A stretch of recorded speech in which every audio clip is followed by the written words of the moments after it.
My best friend never thought I could get a boyfriend, now she's thirsting all over him and trying to get slammed. 24F, know I should be careful about calling someone my best friend in a post like this, but I don't know how else to refer to Jessie. 24F. Our parents are great friends, so we grew up together, and she kind of had my back in high school.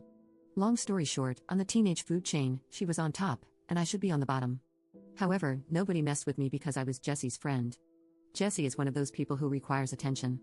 I never minded, though, nobody is perfect, right? But now that I have my first real boyfriend, she doesn't know how to behave.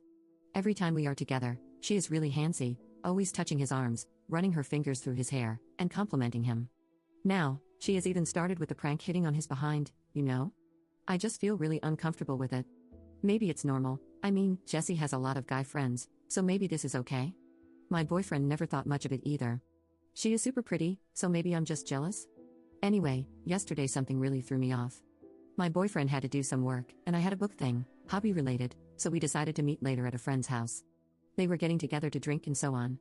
My boyfriend finishes work early and calls me, but I don't really need him to come over to the book thing, I know he doesn't like it, so I just tell him to go to the friend's house.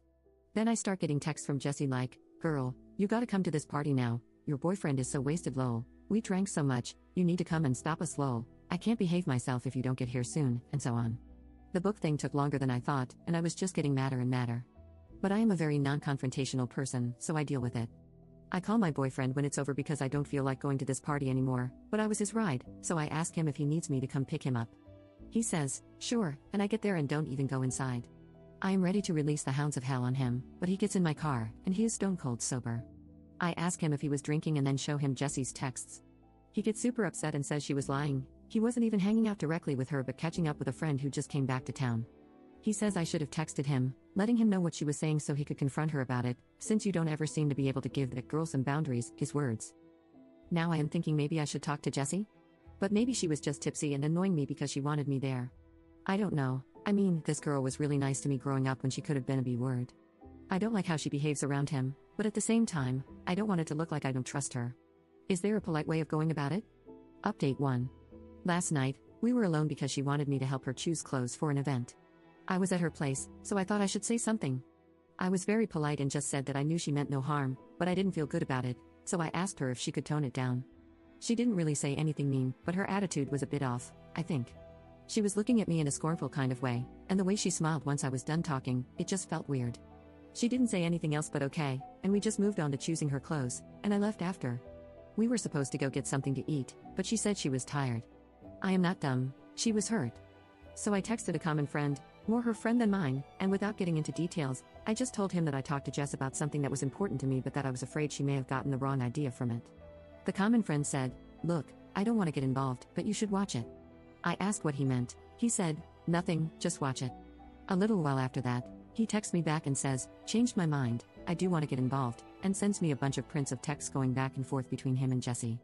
It basically starts with him asking her if the two of us had a fight because I was worried, and then just a non-stop stream of her being horrible. He was kind with his words, I don't mind him stepping in.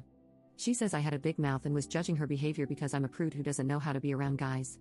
She claims she taught me everything I know about having a life and how dare I tell her what she can or cannot do, or how I should thank her for even having a boyfriend at all. The common friend actually called her out for being rude and no friend of mine. After the prince, he told me, I'm done with her, I give up, and you should watch it. He also said it was okay if I told her I had the prince. I didn't, though. I didn't know what to say.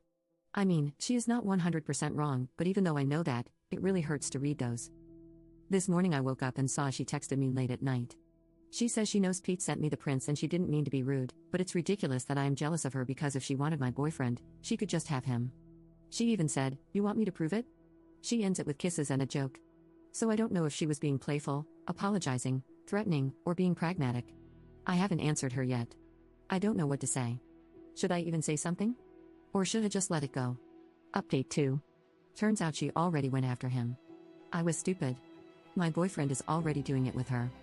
A friend convinced some other friends to send me prints of texts between themselves and either my boyfriend or Jessie, and they are pretty clear.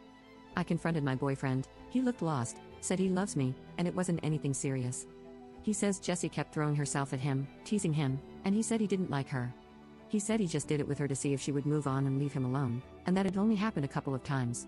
He says he won't do it anymore, he doesn't even like her, he loves me, asking me to please forgive him. From the text, once I finally made it through them all, I think that Jessie went to the party, where my boyfriend and I met, because she wanted to hook up with him. She had it bad for him, but he didn't feel the same way. She was trying to get him to break up with me, and then to get me to break up with him, and it worked. As of yesterday, he is a single man. In some of those texts, they are talking about some of the hookups. I feel sick to my stomach. I blocked him because he was still trying to get in touch, and I ghosted her, but she just sent me a message saying she just heard what happened and, you know, this was probably for the best, right? I just feel like screaming. Update 3. I said I'd come back if anything relevant happened. My ex-boyfriend kept trying to get in touch through common friends. They kept asking me to unblock him and at least hear him out because he was really sorry. He loved me, he was a mess, and he didn't mean to. Someone even went as far as to ask me if I was really sure it happened. They offered to send me prints of texts where he was talking about me, so I'd see how he always had great things to say and how much he cared, but I've had it with the print screen drama for life and said no.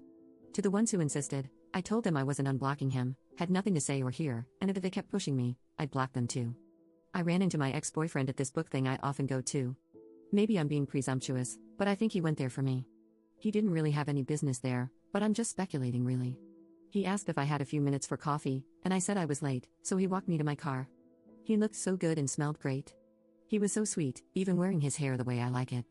I feel horrible because even after everything, I still like him. He apologized some more, said he knew I needed time and space, but asked if I'd consider giving him another chance because he would wait for me. He said he would never talk to Jessie again and would act like they had restraining orders against each other, and I just found it really funny how everything he was saying required me trusting him, which I don't. So I told him I wasn't interested anymore, and he should move on. I wish I said something snappier or wittier, but I had nothing. This was Saturday, and I haven't heard from him or friends since. I think that was that. Jessie also kept trying to talk to me. Like I told some of you in comments, I had a trip coming up. It would have been me, Jessie, my ex-boyfriend, and a few other friends.